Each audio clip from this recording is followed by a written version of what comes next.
माझ्या साक्री डेपोसाठी मला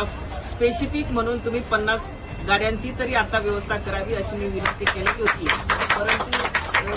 सरनाईक साहेबांनी त्यावेळेस मला सांगितलं की तुमच्या साक्री डेपोसाठी मी 10 बसेसची व्यवस्था करतो असं त्यांनी आश्वासन दिलेलं होतं। आणि आज अगदी शुभ दिवशी आपल्या या नवरात्रीच्या कार्यकाळात आपल्या या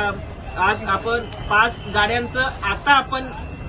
लोकार्पण केलेलं आहे आणि या 5 गाड्या अतिशय सुसज्ज अशा या कंडिशनमध्ये आहेत आणि अतिशय आरामदायी प्रवास होईल अशा परिस्थितीत या